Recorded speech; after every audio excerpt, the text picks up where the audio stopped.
normalement. Voilà, ok. Très bien. Donc, bonjour à tous et merci d'être là pour ce du coup premier séminaire de l'année 2020-2021. Donc aujourd'hui, on a, premièrement, on est sur une modalité distancielle, c'est dans l'air du temps, et même si on aime bien voir les gens en face à face, ça nous permet de respecter un petit peu les mesures sanitaires conseillées, fortement conseillées. Donc c'est plutôt une bonne chose.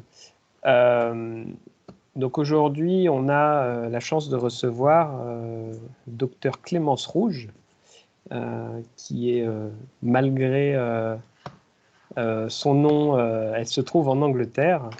Voilà, donc elle est docteur, elle a fait une thèse au CEA, si je ne m'abuse, puis des études postdoctorales en Irlande, c'est ça, 2 postdoctorats, qui peut-être elle nous en parlera, et qui actuellement travaille pour donc l'entreprise, j'ai envie de dire FAC Technology, mais peut-être qu'on dit FAC, voilà, en tant que voilà, chercheuse dans l'industrie, peut-être qu'elle nous en dira plus. Et donc, bah voilà, Clémence, vous avez le podium pour faire votre exposé, si vous voulez. On vous posera des questions après, si vous acceptez. Ok. Voilà. Vous avez la main. Merci beaucoup. Bonjour à tous. Alors d'abord, je vais partager mon écran. Voilà. Est-ce que c'est bon? Oui. Ok, merci beaucoup. Alors, comme Justin l'a dit, j'ai fait ma thèse au CEA, Saclay, sur le comportement des magnéto-ferromagnétiques pour le contrôle non destructif. Donc, ça va être mon premier sujet aujourd'hui. Et ensuite, je vais vous parler d'une des études que j'ai effectuées au cours de mon deuxième postdoctorat à l'Université de Dublin, qui était sur la nanomodification d'un adhésif époxy. Donc, concernant le premier sujet, donc, au cours de ma thèse, j'ai travaillé pour le CEA, mais il y a aussi le CETIM qui s'est rajouté au cours de la thèse, qui a incorporé une composante un peu industrielle à cette thématique qui est très analytique, comme vous allez le voir. Donc, comme je l'ai dit, le contexte de la thèse, c'est pour le contrôle non destructif et c'est une thèse analytique, donc pour modéliser, simuler les différents phénomènes entrant en jeu lors de la génération et de la propagation d'ondes ultrasonores dans des matériaux ferromagnétiques. Donc, je vais vous expliquer toutes les composantes et comment a été faite la modélisation. Tout d'abord, les types de traducteurs qu'on utilise pour générer ces ondes, ils s'appellent des EMAT et ils sont très différents des traducteurs traditionnels qui sont piézoélectriques. Je vous expliquerai comment ils fonctionnent. Et ensuite, pourquoi est-ce qu'on utiliserait des EMAT dans des matériaux ferromagnétiques plutôt que des traducteurs piézoélectriques qui, eux, sont bien connus? C'est parce qu'ils présentent beaucoup d'avantages. Tout d'abord, on peut les utiliser à haute température. Il n'y a pas besoin de couplant entre le traducteur et puis la pièce à contrôler. Il n'y a pas besoin de préparer la surface à contrôler. Et ensuite, on peut venir générer tout type d'ondes avec toute polarisation d'ondes. Donc, ça multiplie les possibilités de contrôle et possibilités d'optimisation de contrôle surtout. Par contre, on a besoin de la modélisation et de ces outils d'optimisation car les amplitudes des ondes ultrasonores générées dans les matériaux sont en général très faibles, deviennent de plus en plus fortes, mais sont quand même toujours très faibles par rapport aux traducteurs piézoélectriques. Et puis, il y a quand même cet inconvénient que les EMAT ne peuvent être utilisés que dans des matériaux conducteurs. Alors, à quoi ils ressemblent ? Là, vous avez des schémas et des photographies des traducteurs EMAT. Donc, en fait, on a l'association d'un aimant permanent avec un circuit électrique. Et donc, dans le circuit électrique, on va faire circuler un courant avec une certaine fréquence. Et puis, l'aimant permanent va nous aider à venir fixer l'aimantation du matériau. Donc, si on regarde schématiquement, on a notre aimant dans une coupe plane, on a notre aimant permanent et puis le circuit qui se trouve au-dessus de la pièce à contrôler. Et donc, qu'est-ce que ça va faire pour notre matériau? Tout d'abord, on va venir créer des courants de Foucault qui sont dus à la bobine électrique, donc au courant électrique qui circule dans la bobine. Et puis, le champ magnétique, comme je l'ai dit, va venir aimanter de façon permanente et créer un champ magnétique statique dans le matériau. Les courants de Foucault, eux, vont aussi en retour créer un champ magnétique dynamique. Et donc, l'interaction de ces différents phénomènes peuvent s'écrire sous forme de force électromagnétique. Donc, la force de Lorentz qu'on a pour tout milieu conducteur. Et puis, lorsqu'on parle de matériaux ferromagnétiques, on a en plus de cela la force d'aimantation et la force de magnétostriction. Donc, on a des forces électromagnétiques qui sont créées à la surface du matériau, dans de très faibles épaisseurs de peau. Et ces forces électromagnétiques vont venir agir sur les cristaux du matériau et vont venir générer des ondes acoustiques. Et donc, comme je l'ai dit, tout type d'ondes, des ondes de volume, des ondes de surface. Si on est dans une plaque, ce sera des ondes guidées, etc.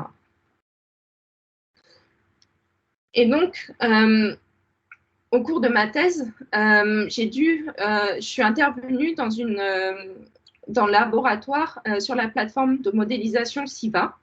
Donc, c'est une plateforme qui permet de modéliser le contrôle non destructif par ondes ultrasonores, donc en utilisant des capteurs piézoélectriques, ou par courant de Foucault, ou par rayon X. Donc, les deux modules là, qui vont nous intéresser aujourd'hui, ça va être le module courant de Foucault, puisque c'est celui qui va nous permettre de calculer les champs électromagnétiques générés dans la pièce.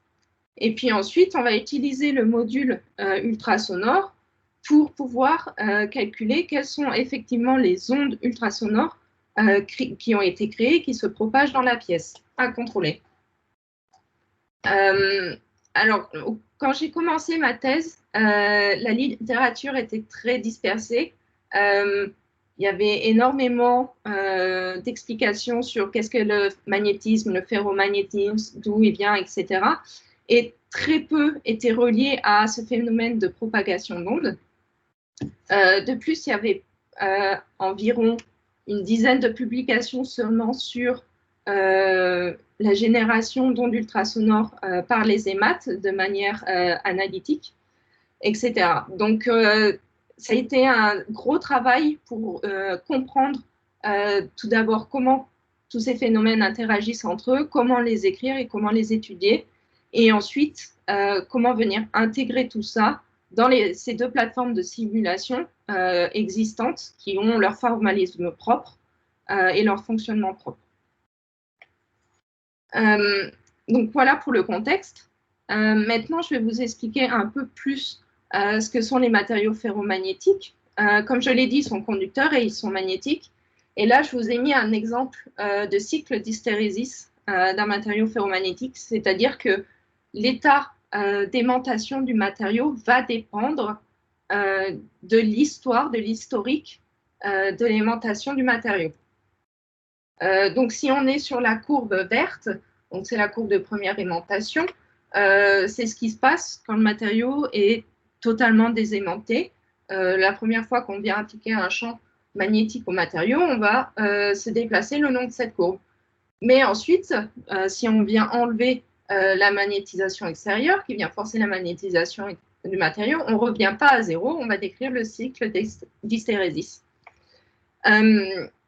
Tout ça est très compliqué à modéliser, surtout si on prend en compte le fait que lorsqu'on a un émat, donc on vient avec un aimant permanent fixer le champ d'aimantation dans le matériau.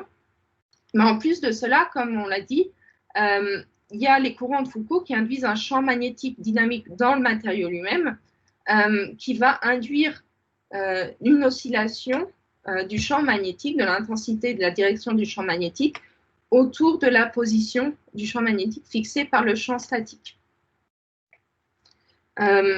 Ici, on a une illustration de ce que ça veut dire au niveau cristallographique, puisque c'est ce qui va nous permettre de comprendre ce que sont les forces d'aimantation et de magnétostriction.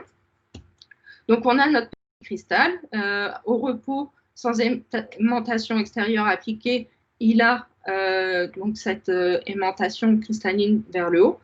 Et lorsqu'on va venir impliquer un champ extérieur, son état d'aimantation propre va venir se réorienter en fonction du champ extérieur. Et en faisant cela, donc le champ électromagnétique du matériau change et la disposition cristalline du matériau change aussi. Donc pour ce qui est vraiment purement magnétique, c'est ce qui appartient à la force d'aimantation. Et donc, en fait, ce sont les domaines de Weiss qui vont venir se réorienter en fonction du champ d'aimantation appliqué, en fonction de sa direction. Et pour ce qui est la force de magnétostriction, c'est cet effet de changement de longueur, d'élongation du matériau en fonction de la direction d'aimantation que l'on va venir mesurer, que l'on appelle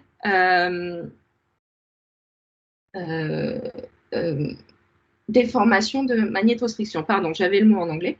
Donc, déformation de magnétostriction. Donc, on va venir écrire tout cela. Alors, il y a eu un très bon travail, j'ai oublié de mettre la référence ici, qui a été effectué juste avant que je commence ma thèse. Et c'est un travail par élément fini, très gros calculs, qui ont montré en fait que dans le cas du contrôle non destructif par EMAT, on peut négliger les termes rétroactifs. Donc, qu'est-ce que ça signifie? Vous avez ici le champ d'aimantation écrit en fonction du champ qu'on va venir appliquer et des effets piézomagnétiques inverses. Donc, c'est cette contrainte de magnétostriction inverse qui va influencer le champ magnétique. Et d'autre part, on a donc la contrainte dans le matériau qui est fonction des contraintes usuelles et du champ magnétique. Et donc, qu'est-ce qu'ont montré ces calculs par élément fini? Ils ont montré que le terme de piézomagnétique inverse peut être négligé. Donc ça va venir énormément simplifier les modèles et simplifier la modélisation. Du coup, ce qu'on va pouvoir réaliser au niveau de SIVA, c'est on va pouvoir venir calculer quels sont les champs électromagnétiques générés dans le matériau et ensuite effectuer un calcul élastique, de contrainte élastique, sans avoir à se dire, il va falloir venir itérer et recalculer qu'est-ce que ça veut dire d'avoir ces nouvelles contraintes élastiques dans le matériau au niveau du champ électromagnétique, etc. Donc, on n'a pas besoin d'itérer. On peut faire un calcul linéaire en une seule fois. Par ailleurs, on a choisi de découpler les phénomènes, donc les trois forces, Lorentz, aimantation et magnétostriction. Ceci nous permet d'effectuer des calculs en fréquence et non temporels. Et je vous le montre tout de suite, nous permet de mettre en évidence ce qu'on appelle le doublement de fréquence. Donc, je vous montrerai tout à l'heure un rapide exemple où on vient générer une onde à une fréquence donnée et tout ce que le capteur pouvait recevoir, c'était une onde doublée, avec une fréquence doublée de celle qui était générée. Et on ne comprenait pas trop pourquoi. Et en fait, lorsqu'on écrit les phénomènes découplés et lorsqu'on les écrit en fréquentiel, on voit tout de suite ce doublement de fréquence apparaître. pour la force d'aimantation, donc force de Lorentz et d'aimantation ont des écritures très simples qui peuvent se découpler comme ça en domaine fréquentiel assez simplement. Par contre, pour la force de magnétostriction, ça se complique un petit peu. On a toute une cascade de termes à venir calculer. Et en fait, lorsqu'on décompose tout, on s'aperçoit qu'il n'y a que le tenseur, ici tenseur des déformations de magnétostriction, epsilon, qu'on va devoir venir calculer. Et alors là, ça a été un gros travail pour comprendre comment calculer ce terme de façon explicite avec des données expérimentales assez limitées. Et donc, en fait, l'idée, c'est de revenir à qu'est-ce qui se produit dans le matériau lorsqu'on vient appliquer ces champs statiques et ces champs dynamiques. Prenons le cas le plus simple. Les deux directions de champ sont dans la même direction. Et en fait, on utilise deux hypothèses.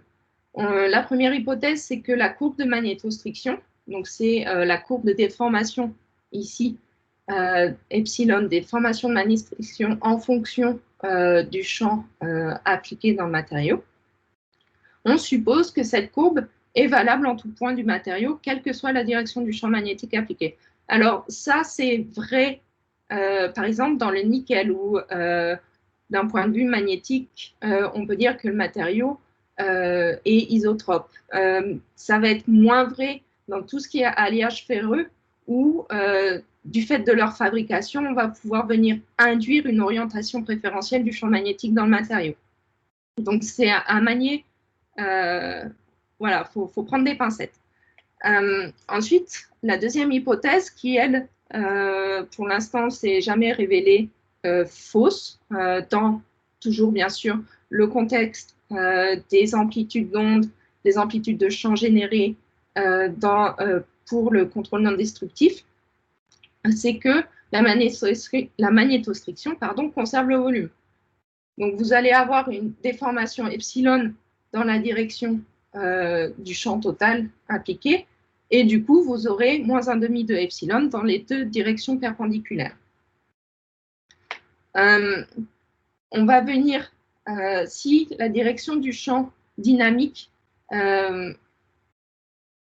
n'est pas la même que celle du champ statique, c'est-à-dire si quand on a un angle, par exemple θ, entre le champ statique et le champ dynamique, on va pouvoir écrire exactement la même relation, sauf qu'on va faire apparaître un tenseur de rotation avec cosinus et sinus θ. Et donc, quand on combine tous les cas possibles, on peut écrire le tenseur de magnétostriction dans son ensemble, donc le tenseur 3 par 6. Et on va pouvoir venir calculer des amplitudes de magnétostriction, et notamment les spectres de la force. Et donc là, vous avez un exemple de spectre où déjà on vient exciter la fréquence oméga, mais aussi 2 oméga, 3 oméga, etc. Et on peut, en fonction de là où on se place sur la courbe de magnétostriction, donc c'est une courbe epsilon en fonction de h, on va pouvoir venir générer de façon plus ou moins forte soit la fréquence naturelle, oméga 0, soit une... Mais ils peuvent ne pas être... Ok. Pardon. Alors, maintenant, je vais vous montrer justement l'exemple où on venait générer une onde ultrasonore à la fréquence oméga. Donc, c'est typique. Donc, la fréquence de l'onde, en général, correspond à la fréquence du courant qu'on vient injecter dans la bobine. Donc, ici, le cas est vraiment tout simple. Hein. On a un seul fil avec un courant de fréquence oméga et un aimant permanent au-dessus. Et en fait, la décomposition qu'on a effectuée a permis d'expliquer que, dans ce cas-là, la force de Lorentz et la force d'aimantation sont de même amplitude, mais de face opposée. Donc, en fait, elles s'annulent dans la génération des ondes. Et qu'est-ce qui vient générer notre doublement de fréquence? C'est la force de magnétostriction. où on a la fréquence générée qui est à une amplitude plus que 2 fois plus forte que la fréquence propre du système. Donc, on a décomposé toutes ces forces, sauf que ces forces, ce sont des forces volumiques. Donc, elles agissent, même si elles agissent dans une épaisseur de peau très limitée dans le matériau, elles restent volumiques. Et le problème, maintenant, c'est que tous les formalismes de propagation et de génération d'ondes acoustiques, enfin, je dis tous, mais la majorité, sont basés sur des efforts surfaciques, des contraintes surfaciques. Donc, il va falloir transformer ces forces volumiques en contraintes surfaciques. Donc, c'est ce que je vais vous montrer ici. Donc, en fait, la première idée, la première intuition qu'on peut avoir pour faire ça, c'est d'effectuer une intégrale simple de la force suivant la normale et puis on la ramène à la surface. Alors, en fait, quand on fait ça, il y a un nombre non négligeable de cas où la force qui est non nulle vient donner une contrainte nulle. Donc, pour pallier à ceci, ce que j'ai effectué, c'est j'ai écrit le déplacement volumique général du champ de déplacement en fonction des forces et en fonction de G. Donc, G, c'est le tenseur de Green élastodynamique qui va venir faire la relation entre déplacement et effort. Et qui va venir aussi faire la relation entre, à un point donné dans mon matériau, quelle est l'amplitude du champ ultrasonore en ce point, due à une force en un autre point du matériau. Et du coup, on va ici venir faire une autre hypothèse qui est elle aussi très généralement valable pour le contrôle non destructif par EMAT, c'est que l'épaisseur de peau où on a ces forces électromagnétiques est très faible devant les variations spatiales des tenseurs de Green. Donc en fait, peu importe ce qui se passe au niveau des forces électromagnétiques, leur impact spatial, elles n'auront pas d'impact sur la formation du tenseur de Green, sur la formation des ondes.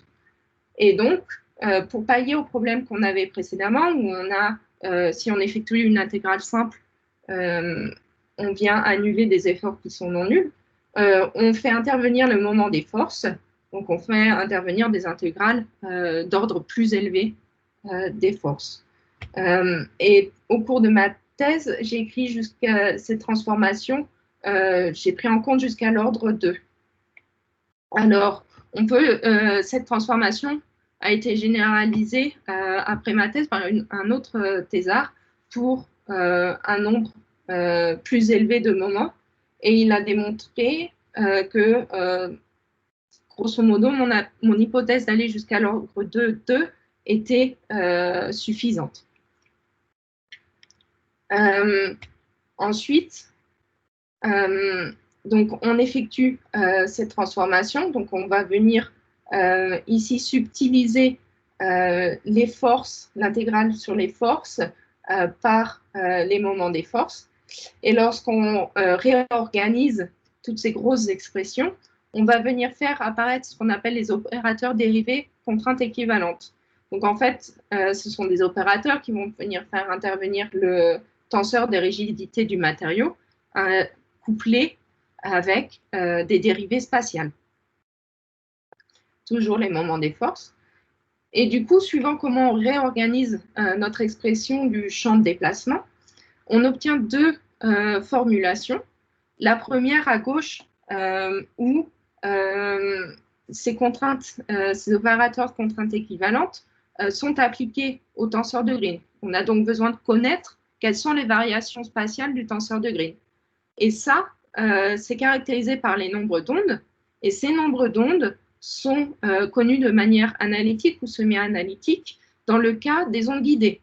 Donc, si on vient faire un contrôle EMAT sur une plaque, on va venir utiliser cette expression qui va simplifier énormément les choses et qui va nous permettre d'écrire le champ de déplacement de manière analytique ou semi-analytique.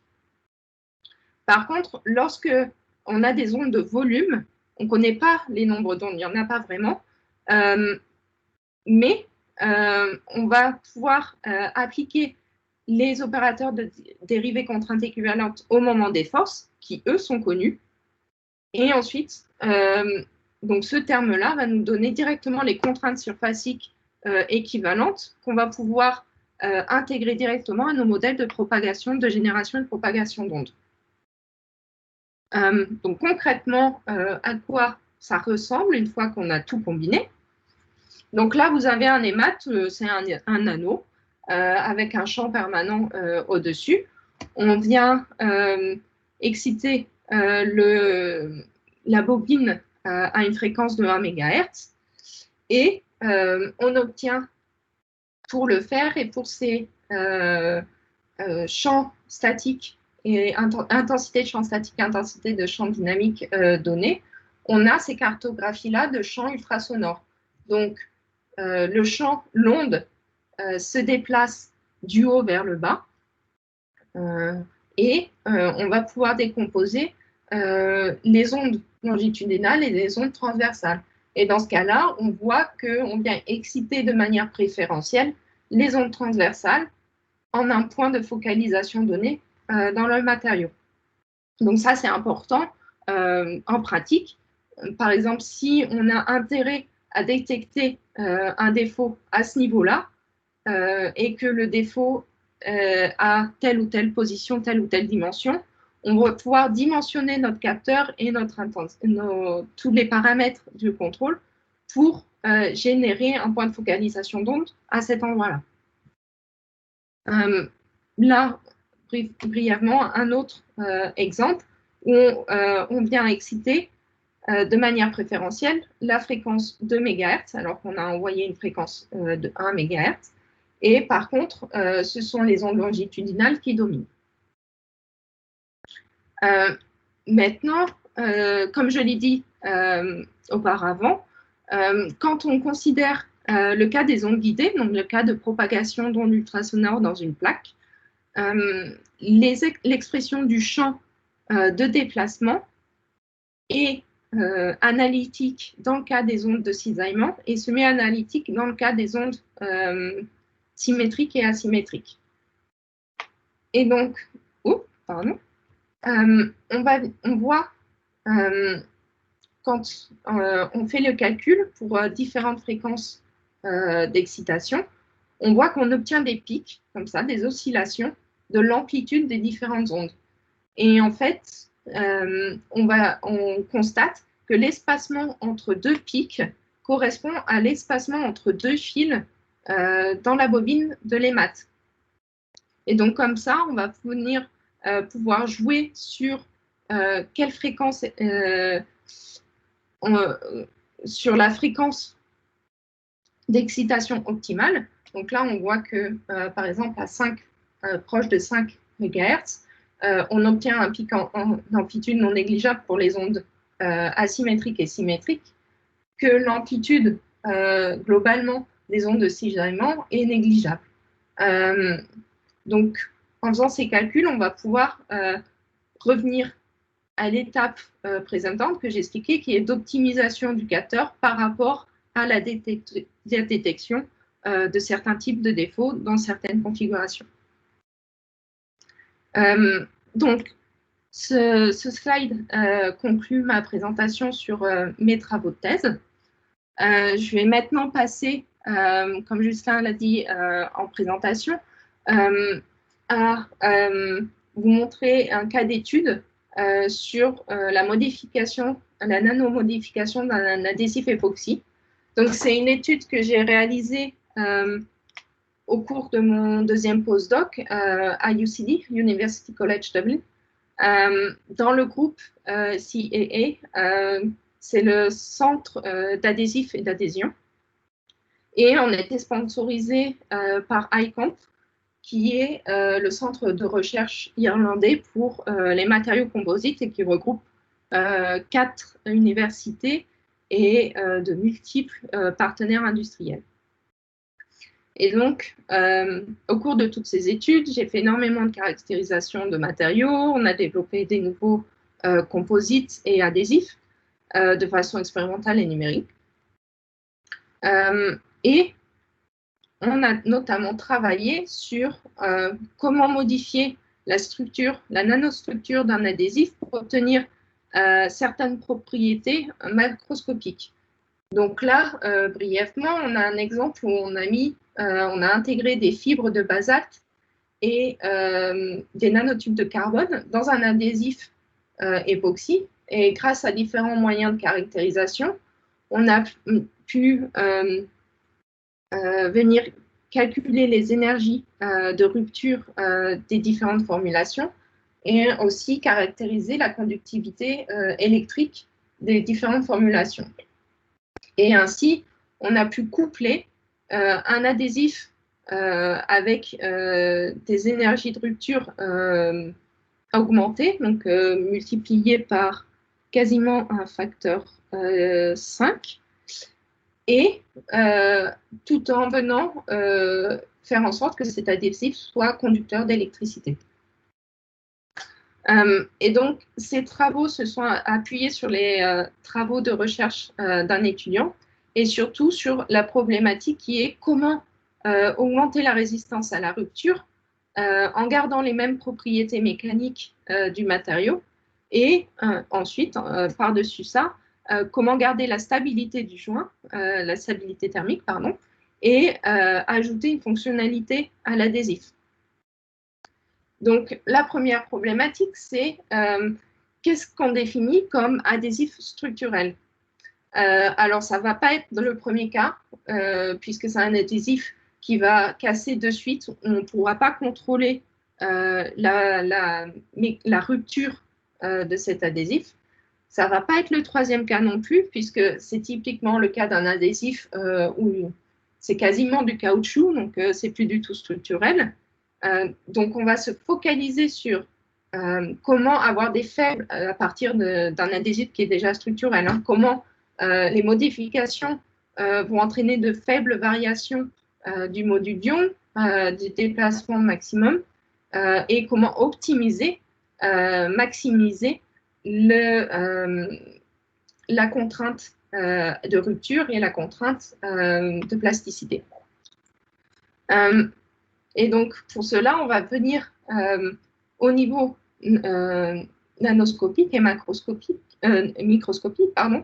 regarder que font l'ajout de particules ou de fibres dans le milieu, dans l'adhésif. Et donc, il y a plusieurs effets de dissipation d'énergie qui vont nous aider à donc optimiser le système et à augmenter la résistance à la rupture du système, qui sont avoir des particules qui cavitent, donc avoir une particule qui va venir se décoller de la matrice et la matrice, du coup, elle va voir comme du vide, elle va pouvoir venir s'agrandir de façon plastique. Donc ça dissipe énormément d'énergie, mais ça n'entraîne pas la rupture de l'adhésif.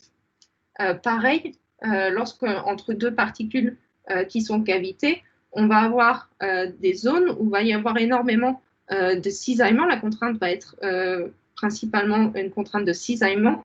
Et ça aussi, ça dépense énormément d'énergie pour faire propager une fissure. Donc, ce sont deux éléments qu'on va vouloir favoriser dans le milieu.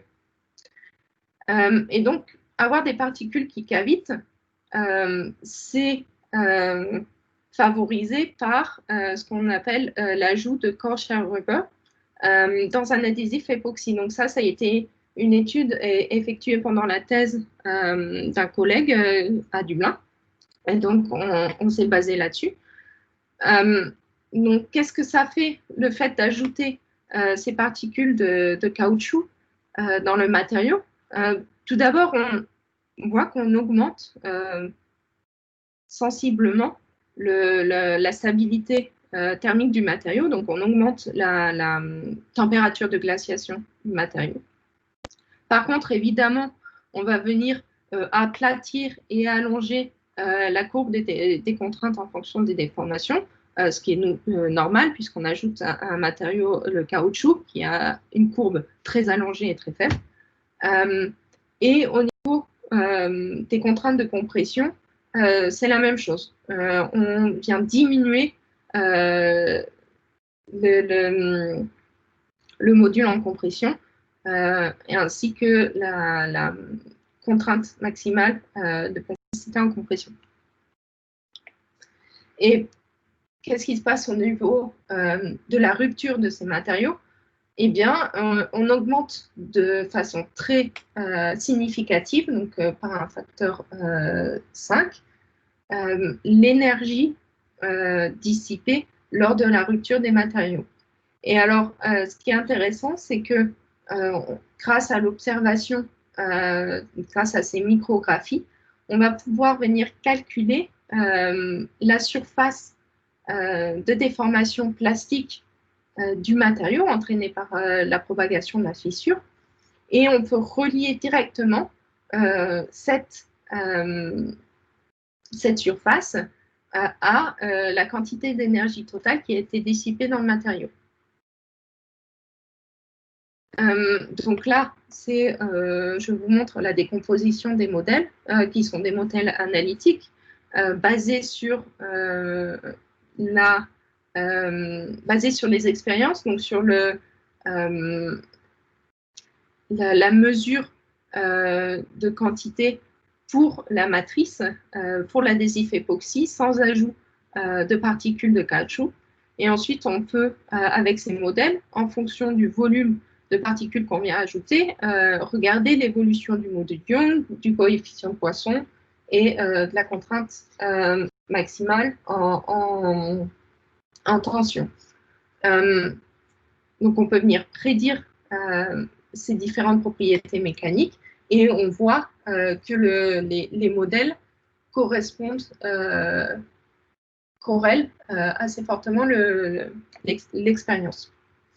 Et de même, on peut faire la même chose pour l'énergie de rupture, pour les propriétés de rupture. Et notamment, ce qui est très intéressant, c'est qu'on peut décomposer l'énergie dissipée en énergie dissipée par la matrice du matériau, en énergie dissipée par ses effets de bande de cisaillement et par les effets de croissance des zones de vide qui ont été laissées par les particules de caoutchouc qui ont cavité. Et donc, quand on vient faire la somme de ces trois énergies, on obtient l'énergie totale dissipée dans le matériau lorsqu'on a la fissure qui se propage. Et là encore, les modèles correspondent bien à l'expérience. Et donc, basé sur tout ça, on est venu rajouter la question, est-ce qu'on peut avoir un adhésif structurel qui sera conducteur de courant? Donc, c'est à partir de quand on a un point de percolation et quels sont les effets du cours électroactif sur le comportement mécanique et de rupture du matériau. Donc là, on a des micrographies d'un adhésif époxy où on a à la fois rajouté des particules de caoutchouc, donc c'est le petit R qui est en légende, et on a rajouté des nanotubes de carbone. Donc vous avez une représentation des nanotubes de carbone en couleur, et puis vous avez une image SIM de ces nanotubes. Et là, sur ces micrographies, donc à droite, on voit que plus on augmente la concentration de carbone nanotube, plus on vient créer un réseau, donc en noir, hein, on voit très bien, dans l'adhésif. Et donc, intuitivement, on peut se dire, bon, pour une concentration de 0,2, on commence à avoir un réseau, et il est très net pour 0,3 et 0,5. Est-ce que tout cela comment tout cela se traduit au niveau des propriétés mécaniques et des propriétés de rupture? Et ensuite, est-ce que on arrive à faire transformer un milieu époxy, un adhésif époxy, donc typiquement isolant, en adhésif conducteur. Alors, le premier test qu'on a effectué pour regarder les propriétés structurelles des différentes formulations d'adhésifs, c'est un test en cisaillement.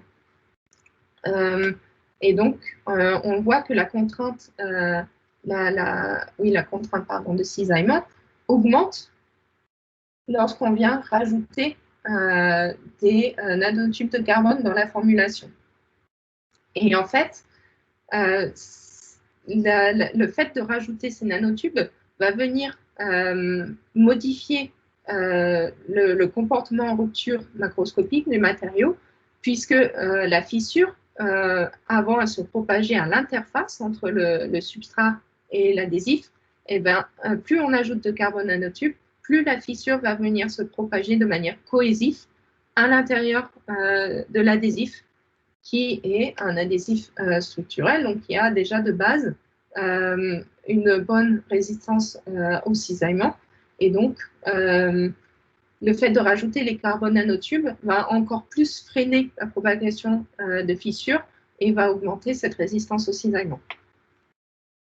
Maintenant, quels sont les effets sur les propriétés mécaniques? Donc, la stabilité thermique du matériau reste la même. Il n'y a pas vraiment de raison qu'elle change. Et d'un point de vue mécanique, on augmente très légèrement le module d'ion et par contre, on va venir très légèrement baisser la contrainte en tension, maximale en tension.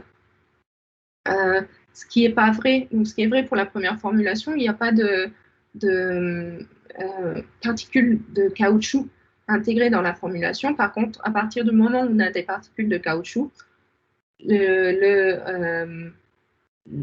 propriétés mécaniques ne sont pas affectées par l'apport de nanotubes de carbone. Et donc maintenant, qu'est-ce qui se passe au niveau de la ténacité du matériau et au niveau de l'énergie dissipée par le matériau?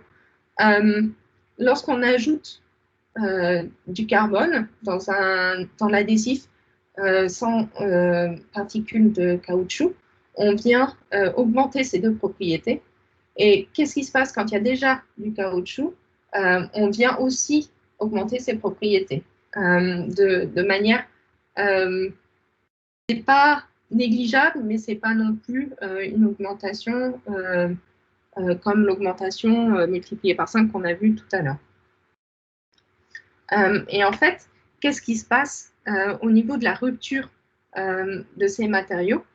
Qu'est-ce qui fait qu'on vient augmenter ces propriétés de manière différente si c'est en cisaillement ou si c'est vraiment une propagation de fissures dans un milieu plan? C'est que grâce à la micrographie DSIM, on a identifié des mécanismes de rupture différents dans les deux cas.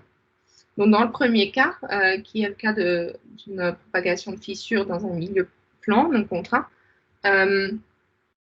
on a des nanotubes de carbone qui viennent se décoller de la matrice. Ils se décollent juste de la matrice. Certains sont brisés. On ne les voit pas là. Il y en a quelques-uns qui sont brisés. Ah, si, je pense que celui-là a été brisé. Mais globalement, ce ne sont que des nanotubes de carbone qui sont venus se désassembler de la matrice et ils ne sont pas endommagés. Par contre, lorsqu'on regarde les surfaces de rupture des tests en cisaillement, donc déjà, rien que pour le matériau matriciel, on a un comportement très différent. Bon, les échelles ne sont pas les mêmes, mais globalement, on vient voir que la surface du matériau n'est plus lisse. On a énormément de cavités qui se créent dans le matériau. Et en plus de ça, lorsqu'on vient regarder dans les zones, ces différentes zones de matériaux où on a à la fois des particules de caoutchouc et puis des nanotubes de carbone, on voit que déjà, les nanotubes de carbone sont orientés de manière longitudinale par rapport à la propagation de la fissure. Et on voit très peu de nanotubes de carbone, comme précédemment, qui sont décollés de la matrice. Et donc, les deux phénomènes de propagation de fissure sont différents, ce qui entraîne des propriétés différentes. Et alors, ce qui explique pourquoi on obtient ces deux phénomènes, c'est au niveau de la fabrication des matériaux. Ensuite, la dernière question à laquelle on veut répondre, c'est qu'est-ce qui se passe pour notre point de percolation du matériau, à quel niveau il se situe. Donc en fait, lorsqu'on mesure la conductivité électrique en fonction de la fréquence dans les différentes formulations, donc tout d'abord, la matrice toute seule, elle est isolante, c'est normal. Ensuite, quand on vient augmenter le volume de carbone nanotube dans la matrice, on va venir augmenter la conductivité électrique, mais lorsqu'il y en a trop, on la rediminue. Ce qui peut paraître un peu étrange, mais si on revient aux micrographies que j'ai montrées au tout début de cette étude, on voit que le réseau pour 0,2% de nanotubes, donc la figure D, le réseau il est assez linéaire. Les électrons peuvent se propager d'un côté ou de l'autre du réseau sans se perdre dans le réseau, ce qui n'est pas le cas pour les figures E et F. Lorsqu'on augmente la quantité de carbone nanotube, on a des blocs de carbone nanotube qui apparaissent et qui vont venir empêcher les électrons au final de traverser l'ensemble du réseau. Et donc très rapidement, on a effectué exactement la même étude à partir d'un adhésif époxy où on a ajouté des sphères de caoutchouc. Et cette fois, on a remplacé les nanotubes de carbone par du graphène. Donc on voit cet effet de réseau que je viens de mentionner, qui apparaît ici aussi. Et au contraire de l'exemple précédent, on va venir diminuer la résistance à la propagation de fissures en cisaillement. Par contre, les propriétés mécaniques sont très similaires et lorsqu'on regarde les propriétés de rupture, elles sont aussi très similaires. Les tendances sont exactement les mêmes. Donc encore une fois, pour essayer de comprendre ces mécanismes, les différents mécanismes de rupture qui sont en place et pourquoi on obtient une telle différence, notamment au niveau du comportement en cisaillement, on vient regarder au niveau microscopique ce qui se passe, et donc avec ces micrographes SIM. Là, pour la propagation dans le corps du matériau, on obtient exactement le même phénomène qu'avant, c'est-à-dire que les feuilles de graphène vont venir se décoller de la matrice. C'est un peu le même effet que la cavitation des particules sphériques de caoutchouc. Par contre, lorsqu'on regarde les micrographes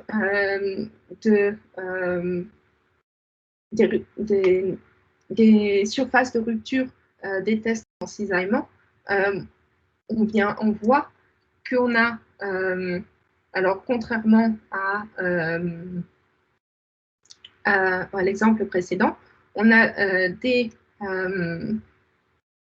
les feuilles de graphène ne sont pas orientées suivant la direction de propagation de la fissure. Par contre, elles sont orientées de façon perpendiculaire, ici, mais elles ne permettent pas d'arrêter la propagation de la fissure.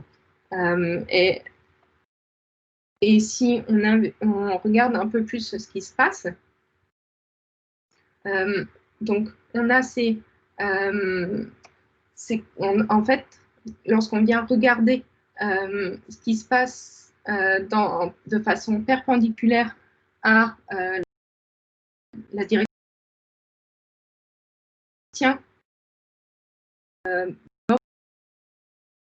de qui va venir favoriser la propagation de la fissure au niveau de l'interface entre l'adhésif et le substrat, puisque ce graphène va avoir une adhésion plus faible au substrat que l'adhésif lui-même. Et donc finalement, si on regarde au niveau du point de percolation de ce système, lorsqu'on regarde, on vient regarder si dans un test en cisaillement, est-ce qu'on peut conduire l'électricité d'un substrat, du substrat par exemple en haut au substrat constitutif en bas. Eh bien non, l'adhésif est isolant. Ça, c'est dû au fait de l'alignement du graphène dans l'adhésif lui-même. Par contre, lorsqu'on mélange le graphène dans l'adhésif et qu'on le laisse comme ça, sans appliquer de pression au niveau de la fabrication du joint, eh bien, on arrive à augmenter la conductivité de cet adhésif. Voilà, je vais conclure maintenant cette présentation en résumant mon parcours. Donc, je sors de l'école d'ingénieur MathMeca, qui est une école de modélisation des comportements mécaniques qui se situe à Bordeaux, où j'ai fait une spécialisation pour le contrôle non destructif. Ensuite, vous avez vu mes travaux de thèse. Je suis ensuite donc partie à Dublin en postdoctorat, où je vous ai montré une des études que j'ai réalisées là-bas. Et puis maintenant, donc je travaille à FSC Technology sur la caractérisation et notamment l'amélioration des propriétés thermomécaniques de polymères et comment on peut transférer ces propriétés du polymère à des milieux composites. Je vous remercie beaucoup pour votre attention. Si vous avez des questions. Merci beaucoup. On peut vous applaudir à distance. Voilà, moi je vous applaudis.